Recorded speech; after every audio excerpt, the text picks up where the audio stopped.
आपण पाहत आहात कराड टुडे न्यूज।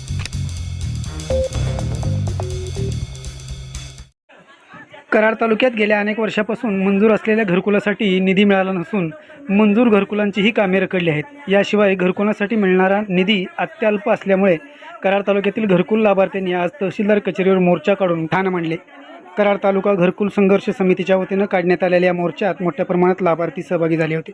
विविध मागण्यांसंदर्भात घोषणा देऊन प्रशासनाला निवेदन सादर करण्यात आले।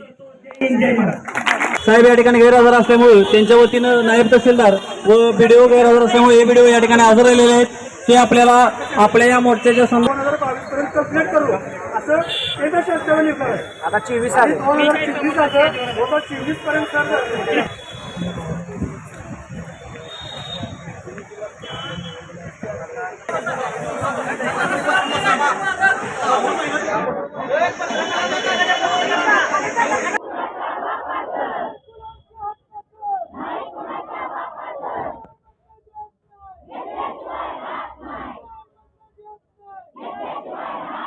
फसवण्याचं काम केलंय आणि आम्ही इथं घरकुलासाठी आलोय म्हणजे भीक मागायला आलेलो नाही।